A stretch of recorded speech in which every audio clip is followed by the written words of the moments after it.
a todos, sejam mais uma vez bem-vindos a Ursula Court. Eu sou a Night e hoje trago-vos um vídeo de balanço de leituras de inverno. Antes de passarmos aos livros propriamente ditos, não se esqueçam de participar no projeto de Book Swap da C do Meu Reino da Noite e da Ana do Phoenix Flight. Eu vou deixar cá em baixo na caixa de descrição o link para o post e para o vídeo da Cia e da Ana, que falam sobre o projeto. Participem, estejam atentos e agora sim, vamos passar aos livros que eu li no inverno. Ainda no final do ano 2018, eu li um livro que já faz parte do vídeo de balanço de leituras de 2018, que é Os Pequenos Mundos do Edifício Jacobian, de Ala Helasswani. Isto é um autor egípcio que nos fala do edifício Jacobian, que efetivamente existe na Baixa do Cairo. Ele chegou a ter lá o seu consultório de dentista e neste romance fala-nos da vida das pessoas que trabalham e habitam o edifício Jacobian e também um pouco da história do Egito, que está também relacionada com este edifício, não apenas da questão arquitetónica, mas também a questão social. Nesse vídeo eu já falei um pouquinho deste livro, portanto não vou adiantar muito. Deixo-vos apenas a nota que foi um livro que me surpreendeu bastante, porque primeiro não faço a mínima ideia como é que este livro chegou cá a casa, mas não é o tipo de histórias que eu seja muito adepta. No entanto, ele fala essencialmente de pessoas e das suas transformações, da questão social, da questão religiosa também. Se o lerem, fiquem à espera de a vossa opinião sobre as personagens que são aqui seguidas neste livro. Vai mudando ao longo da narrativa, porque as pessoas mudam, é verdade, não apenas da forma como foram educadas ou do meio em que se encontram, mas também através das suas experiências pessoais. É um livro bastante interessante que vos recomendo, pelo menos para quem gosta de histórias estritamente sobre pessoas. A seguir, e já em 2019, o primeiro livro, ou a primeira obra que eu li este ano, foram As Brumas de Avalon, de Marion Zimmer Bradley. Este é o primeiro volume, que é A Senhora da Magia. Depois temos A Rainha Suprema. Seguidamente, O Rei Veado. E a finalizar esta obra temos O Prisioneiro da Árvore. Eu adorei esta história. Para além de ser uma história de fantasia, não é apenas de fantasia. Ela está enquadrada historicamente, na época sensivelmente em que o Império Romano estava no declínio, estava perto da sua queda, e os romanos decidiram abandonar os guerreiros, ou pelo menos as pessoas que deixaram nas Bretanhas a governar esses territórios, deixaram-nos sozinhos, eles que se aviassem, ou seja, com as invasões dos bretões. Não, eles eram bretões com as invasões dos saxões, assim é que está correto. E então temos uma questão política grave, em que eles estão a ser invadidos e não sabem basicamente o que fazer. Estão a reunir os senhores da guerra para conseguir expulsar os saxões. Neste momento, a diferença entre romanos e bretões já não existe propriamente, as duas raças, digamos assim, estão unidas pelo casamento. As diferenças, digamos assim, já estão muito diluídas. Mas há, no entanto, outro tipo de diferenças que estão a emergir, nomeadamente a diferença religiosa. O cristianismo está a ganhar bastante força depois de Constantino, que adotou essa religião como sendo a oficial do Império Romano. E as pessoas, sobretudo as pessoas simples, os bretões comuns, estão muito ainda agarradas às suas crenças pagãs, que até podem não ter propriamente algum sentido, mas é aquilo que eles são as suas raízes, eles vão sempre acreditar e voltar-se para aquilo que lhes ensinaram a acreditar. Esta é mais a contextualização histórica desta história. Aqui vamos seguir essencialmente personagens femininas, muito fortes, muito lutadoras, algumas um bocadinho tontinhas. Há uma personagem que eu detestei, não por ser uma má personagem, mas por ser uma boa personagem, porque a forma como ela via a religião era tão extrema, era tão fundamentalista. Não encontramos isso apenas nos casos como o livro dos mundos do edifício Jacobian. Não temos apenas fundamentalistas islâmicos, mas temos fundamentalistas em todo o lado, inclusivamente em qualquer tipo de religião. E essa personagem irritava-me precisamente por causa disso, porque ela era tão cega que só via a sua crença como sendo única. E infelizmente nós vamos encontrar muito isso, sobretudo nas personagens cristãs, também em algumas pagãs, que acaba por acontecer um pouco com a nossa personagem principal, que é a Morgana Le Fay. Eu gostei muito dela porque identifiquei-me bastante com a Morgana, inclusivamente nos momentos em que a sanidade dela falhava. Há ali uma altura, sobretudo no final do livro anterior e no início deste, em que ela começa a perder um pouco a razão. Não apenas em termos religiosos, mas ela quer tentar solucionar uma querela que não tem solução porque nós somos humanos e vamos sempre lutar uns contra os outros. Para quem gosta de histórias de fantasias e histórias sobre personagens femininas fortes, definitivamente eu recomendo Os Brumas de Avalon. Foi até agora o livro que eu mais gostei do ano e será de certeza um dos meus favoritos de 2019. Seguidamente, eu li mais alguns capítulos do Cosmos, de Carl Sagan. Este é um livro técnico, não tem nenhuma narrativa especial. No entanto, faz aqui algum enquadramento social e histórico e também político, tendo em conta as descobertas que foram sendo feitas, sobretudo na área da astrofísica. Também fala um pouco de biologia e matemática e outras ciências experimentais, mas essencialmente fala-nos da astrofísica e acaba por contextualizar um pouco o humano no meio do universo. É bastante interessante. Eu não sou da área, mas eu gosto bastante de ler livros de ciências experimentais, sobretudo da astrofísica. Não é muito complicado. Há alguns momentos em que se nota que quem não tem conhecimentos básicos na área fica ali um pouco a nadar, digamos assim, mas Carl Sagan tenta efetivamente desconstruir os conceitos de forma a que se torne relativamente simples para pessoas que não têm formação na área. Não é o mais fácil de ler, mas é relativamente fácil e quem gosta das temáticas definitivamente recomendo. Ora, a seguir ao Cosmos eu li Flash Forward de Robert J. Sawyer. É também uma história de ficção científica, que é algo relativamente comum neste canal, tanto para dizer como ficção científica. Este livro inspirou uma série que aparentemente não tem nada a ver. Eu ainda não vi a série, acho que cheguei a ver o primeiro episódio há uns anos. A única coisa que é aparentemente comum em ambas as histórias é que existe um acontecimento que faz com que todo o mundo, ou todas as pessoas do mundo, tenham um blackout durante cerca de 2 minutos. Inicialmente pensa-se que as pessoas simplesmente apagaram e que tiveram sonhos relativamente vívidos, mas percebe-se posteriormente que o que essas pessoas viram durante esses 2 segundos e pouco foi um pequeno vislumbre do futuro. Esta história não é muito filosófica, não é muito profunda. A forma como está escrita não é maravilhosa, não é uma obra-prima. No entanto, traz-nos algumas questões. A primeira é: será que se nós tivéssemos a possibilidade de ver o nosso futuro ainda por alguns segundos, o faríamos? Se nós víssemos esse futuro, acreditaríamos que esse mesmo futuro é fixo, é imutável ou que é apenas um futuro possível? Todas estas questões acabam por ter consequências, não apenas pessoais, mas também mundiais. Pessoalmente, as pessoas acabam por questionar o livre-arbítrio e a cortar um pouco os seus passos, tendo em conta que se o futuro que elas viram for fixo, o que elas fizerem no presente ou num curto espaço de tempo no futuro não terá qualquer importância. Se acharem que é apenas uma possibilidade, então está tudo em aberto, é como se não tivessem visto nada. Há pessoas que inclusivamente não veem nada, e isso é verdade aqui na história. É uma leitura simples, agradável, faz algumas questões também mundiais, como eu estava a dizer, sobretudo no campo da política, das seguradoras, da bolsa, do comércio e das empresas no geral, porque há ali algumas informações que podem levar a que investidores queiram ou não investir em determinada empresa, por exemplo, ou mesmo questões políticas, questões religiosas também. E obviamente a questão que está muito na voga do fluxo de informação. Não é uma obra-prima, mas para quem gosta do género é uma leitura relativamente leve e também bastante interessante. Seguidamente, para o projeto 24 Horas no Livro da Silvéria, eu li Wolverine, Arma X, de Barry White Windsor, acho que este é o nome do senhor correto, Barry Windsor Smith.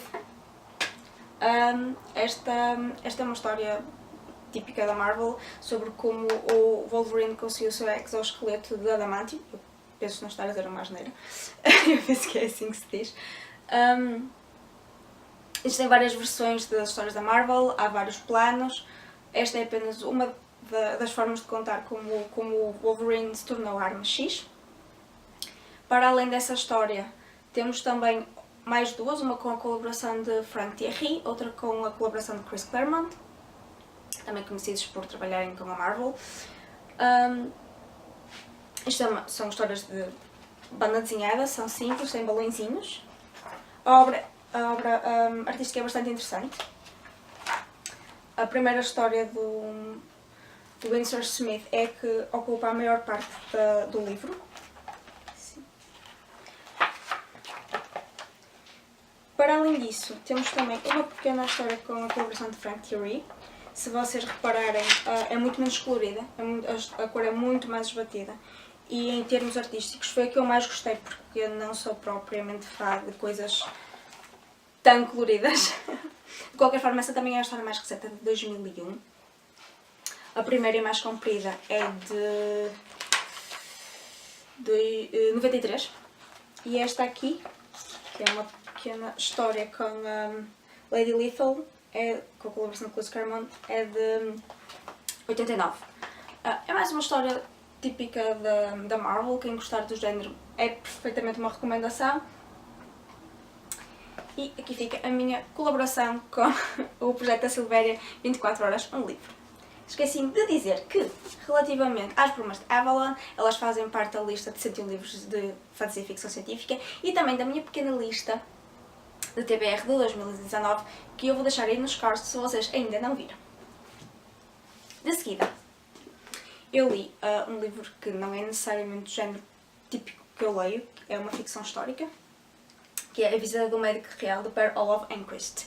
Este é um autor sueco e conta-nos a história durante alguns anos da corte do rei Christian VII da Dinamarca.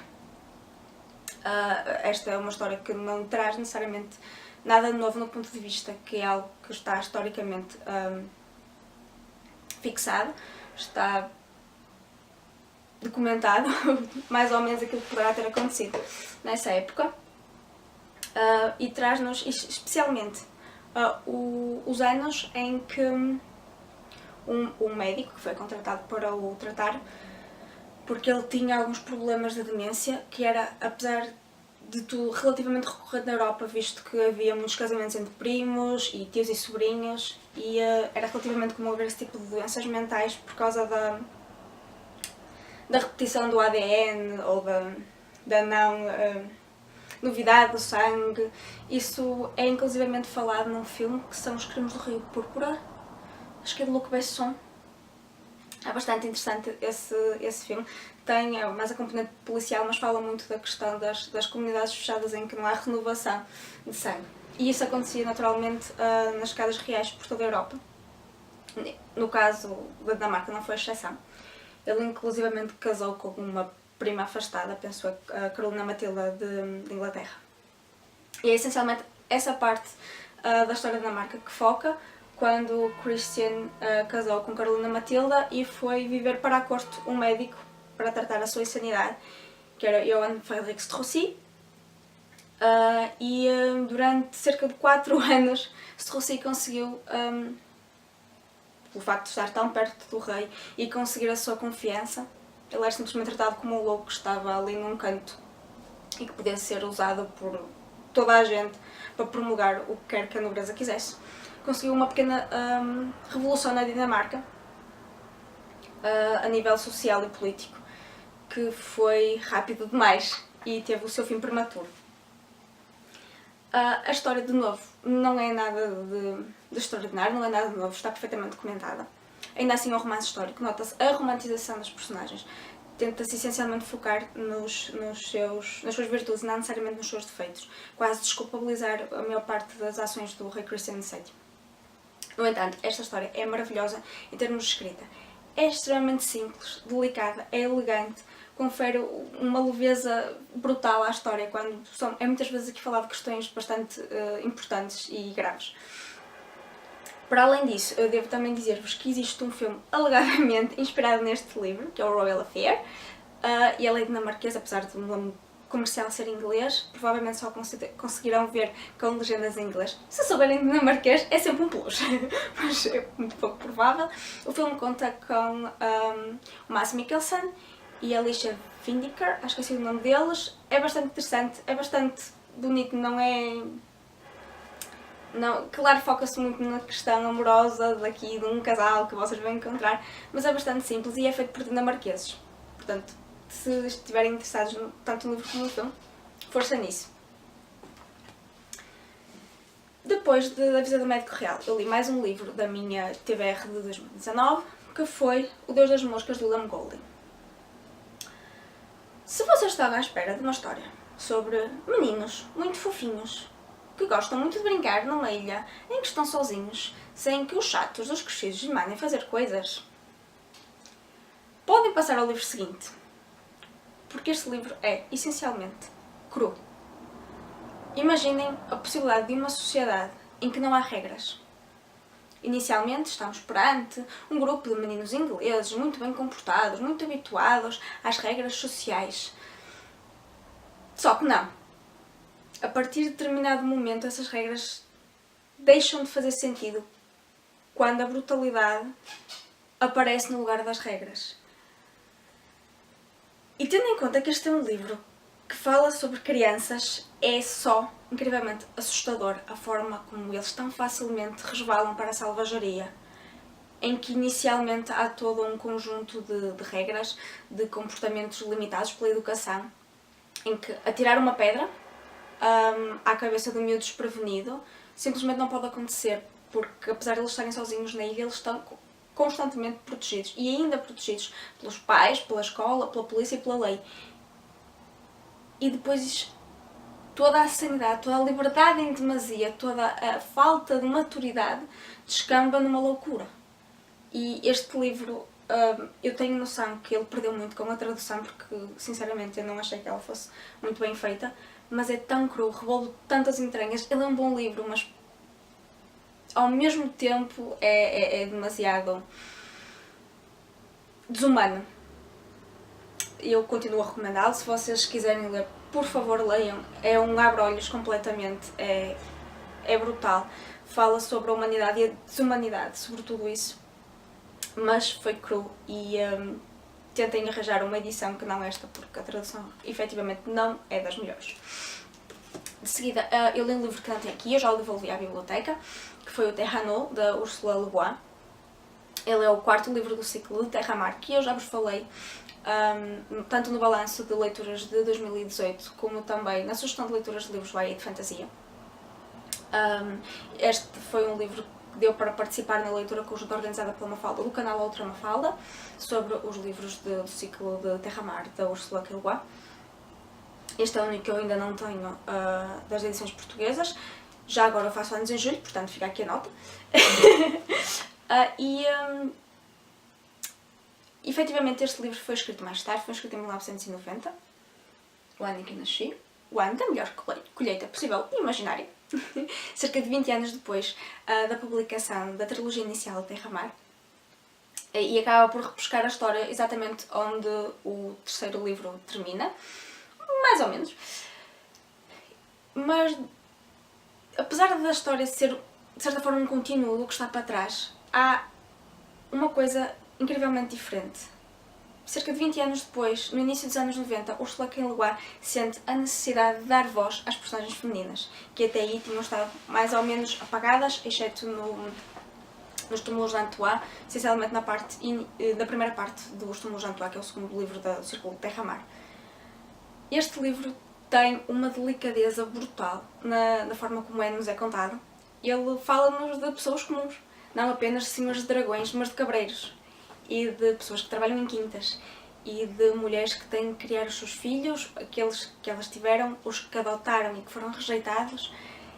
É uma história sobre mulheres, sobre a luta das mulheres em se afirmarem, em mostrarem que são iguais aos homens, que é uma coisa absolutamente estúpida, porque deveríamos ser todos considerados humanos e não divididos entre homens e mulheres, e personagens que têm direito a ter poder e exercê-lo, e personagens que devem ser simplesmente subjugadas e deixar que lhes ordenem toda a sua vida. Essa temática é mais uma vez abordada no livro seguinte, que é um evento diferente, é o quinto livro do ciclo Terra-Mar pelo menos editado em português. É ainda um livro de contos entre o Terrano e este, mas não estão publicados cá. Neste livro, de novo, estas temáticas são mais uma vez abordadas, mas aqui há mais uma ideia de união e de relevar as diferenças, porque apesar de humanos, e não só, também fala de outras raças, nós somos todos habitantes do mesmo mundo. E apesar das nossas diferenças, tanto geográficas, como sociais, como religiosas, efetivamente não tem assim tanta importância. Fazemos todos parte de um puzzle que o que interessa efetivamente é rodar as peças do puzzle e fazê-las encaixar, porque efetivamente há lugar para todas as crianças, para todas as ideias, para todas as pessoas. De novo, esta é uma história mais sobre união, vai repescar também estas questões das diferenças.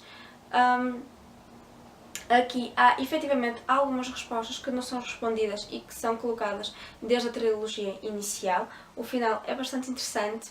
Deixo ainda uma nota para quem leu a trilogia dos Mundos Paralelos de Philip Pullman. Vai também gostar desta história, especialmente se a ler até ao fim, porque o 90 Diferente é efetivamente uma história que fecha um ciclo. E pronto, estas foram as minhas leituras de inverno. Digam cá em baixo nos comentários se leram algum destes livros, se pretendem ler algum deles. Não se esqueçam de participar no Book Swap organizado pela sede do blog O Meu Reino da Noite e da Ana do Phoenix Flight. Nós vemos no próximo vídeo e boas leituras!